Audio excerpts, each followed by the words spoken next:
Right then guys, so today I am going to attempt to change the main cooling fan on my OG Xbox. I'm going to swap it for this rather nice looking Noctua fan, which is supposed to be really good, really quiet.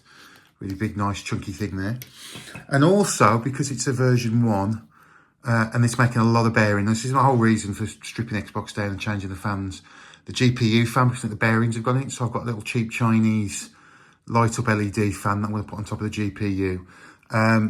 The only slight problem is that is a 2-pin connector. I think it's going to go on, but if it doesn't, I'm going to have to just have a little pause and get another fan on a 3-pin connector, but I think we should be okay. So to achieve this, I've got from an eBay seller a 3D printed main fan adapter, so it's just slot in, no need for cable ties or bodging. But I did have to, as you can see there, just file around the edges on there just to get the 60mm fan in. I've bought a 60mm fan because that's what the seller said the adapter was for, but it was a little bit too tight, so I had to just file around the edges. Sorry for knocking the camera, just to fit the fan in. Also as well, there's a 3D printed adapter for the GPU fan that'll sit on top of the GPU with the fan on it. And then following that, because we've got the top off, I might as well do it. I'm going to try and change the thermal paste without breaking the fins on the heat sinks. If it's all welded on a bit too much, I might just give up and leave it because it's not overheating or anything, it's fine. But the console is very, very old and it does need some new thermal paste. So that's MX-4 I'm using, Artic MX-4, and I've got some cleaning wipes to get the old thermal paste off as well. And then interestingly, because the old feet came off when I took the Xbox apart last time, I got some rather natty Xbox feet to go on the bottom, which is just securing with the pins there. So I'm going to get stuck in now. Usual stuff like a Phillips screwdriver, Torx T10 and stuff to get everything off. And yeah, we'll take it from there. Thanks guys. Right, so this is what the Xbox sounded like as standard. Just going to switch it on. There's that kind of grinding noise, which I think is a GPU fan.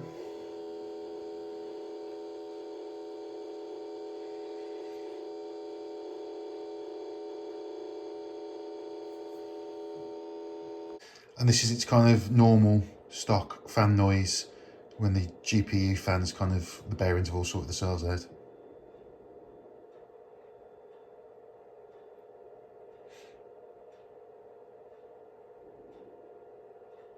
Right, so this is the innards of the Xbox, as you can see, version 1 with the GPU fan, looking slightly dusty there.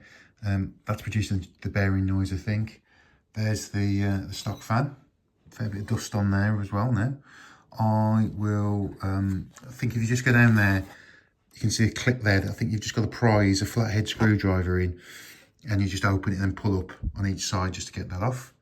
And then once I've done that, we'll get the heat sinks off. Well, before I do the fans, put the GPU fan back up, we'll get the heat sinks off with those clips there and there.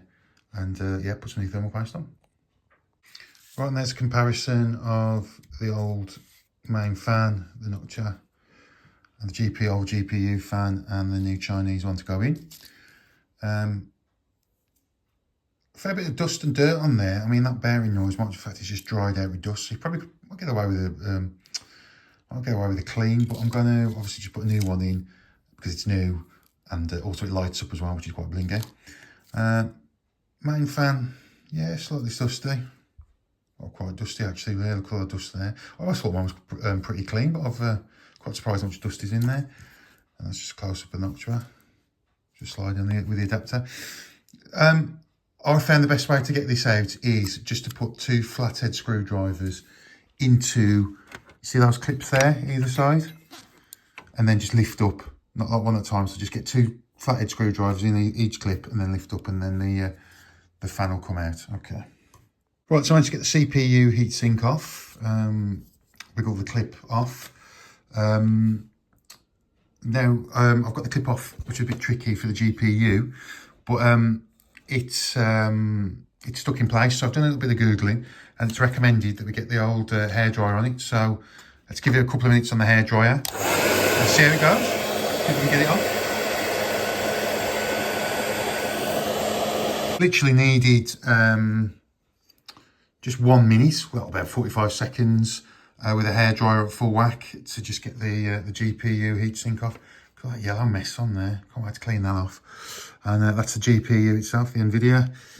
There's the CPU. Quickly show you the heat sinks. That's the CPU heatsink. That's the concrete like chewing gum on the back of it. I don't know whether that was thermal based, I'm not sure. But that's like 24 odd years old. So yeah, I'll try and clean that up with my wipes.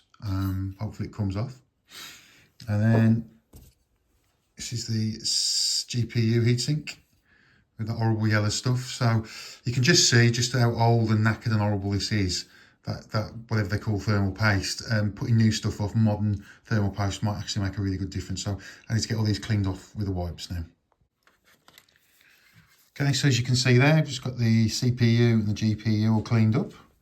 Just going to give them a further wipe, just give it clean it all out a little bit. But yeah, it's looking good. So I just need to get the heat sinks back on, the fan back on. Not sorry, what am I talking about? I need to put some thermal paste on next. So yeah, before we put the heat sinks on, I'll get the thermal paste on next. So we'll do that. Right, so following some advice from the internet, I'm just going to put a little dot of thermal paste on the CPU.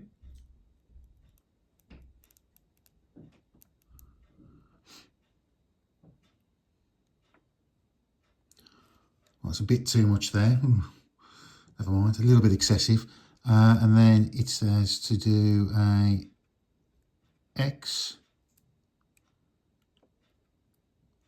over the GPU.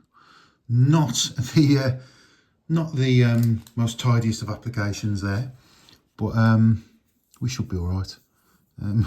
It's gone on a little bit too much there, but yeah, we should be all right when the heat sinks go on. Okay. Right guys, sorry about the background dishwasher noise if you can hear it. I'm in the kitchen at the moment, but as you can see there, got all the heat sinks back on. And then put the new Chinese GPU fan on with the adapter. Didn't have any screws that came with this fan, so I've just had to be a bit improvisational. Used a bit of sellotape and then the screws that mount the adapter and the original fan to the heatsink, just secure it nice and tight. So that's all good. CPU heatsink went back on with a plastic clip, that was no problem. There's the Noctua fan in place using the adapter. And there's just the old fan just to kind of compare. We'll just quick look at the old, there's the old GPU fan as well. Right, so let's plug it all in and everything should work. Fingers crossed. It is plugged in, but let's press the power button. All right, so there you go. Everything seems to be working fine. That Noctua fan is really, really quiet. Or Noctua fan, sorry, is really quiet. The only little whine you can hear is off the cheaper Chinese GPU fan with a rather bling LED. Now, already, even with the slight noise of the GPU fan, you can see the significant reduction in noise, so that's great. And hopefully, you know, with the thermal paste and the new fans, we're going to hopefully see some reduction in temps, but I'll only know that when I've got it all reassembled and we can look at the some temps on the dashboard. Right, got it all up and running. As you can hear, this thing is pretty much silent. I even had to check kind of the exhaust on the back of the Xbox to check that it was shifting air and it was cool, so the fan is working. So just listen how quiet that is compared to how it was standard. Just quite close up to the fan there. GPU, you can see a bit of light coming up from there. Now, yeah, as an on startup, all you can hear is the disk drive, just checking. No grinding noise or anything from the GPU fan. It's great, it's just silent running. We'll probably finish the video with how it sounds with the lid back on as well. Right, so I've got the Xbox back together, and as you can see here, I've got those feet I got from eBay, just to replace the standard sticky ones that just wouldn't stick back on really after I've removed them the last time. Yeah, they're really, really nice. It just finishes off nicely. Managed to get the original sticker back on, the manufacturing serial sticker thing. So yeah, getting the lid back on was a bit of a game. I had to bend a few of the metal pins on the heat shield, which I didn't have to do, sorry, the RF shield, which I didn't have to last time, but it went on eventually. Yeah, really happy with the results. The Xbox sounds like from boot. You shouldn't notice a considerable difference in noise from the standard fan setup that, at the start of this video. Here we go. It's now booting.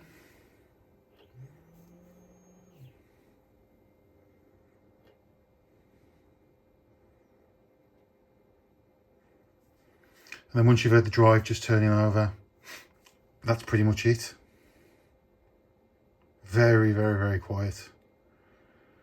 As with the lid off, the cheaper Chinese small GPU fan is probably a bit more evident, but when you're sat away from the console, you can't hear it.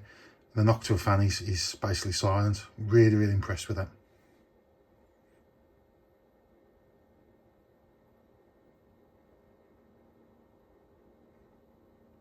And this is the CPU and GPU temperatures from the XBMC system info page. I'm using XBMC rather than UnleashX dashboard because a few people on the internet say this is more accurate. So as you can see, CPU is reading at 53 degrees, GPU at 45. Rock solid, seems to just stay at that temperature consistently. Previously on the old setup, the temperatures would go up and down. Would average around about 45, 48 for the CPU and GPU. CPU is a tiny little, run a little bit hotter maybe at 52, but it stays consistently at that temperature rather than going up and down. So yeah, really, I'm happy with that. I'm no expert in terms of thermal temperatures and science and that kind of stuff, but possibly if something's a consistent temperature, even if it's a tiny little bit higher, that is probably more efficient than temperatures spiking and going up and down under a threshold. But as you can see now, as the system's going back from idle, I've just been running Shenmue 2, the CPU temperature and the GPU temperature dropped a little bit as well. So great stuff. And probably can't hear the fan at all from this distance. So yeah, hope you've enjoyed this video. Like, share, subscribe. Any questions, just stick them in the comments box, guys. Cheers.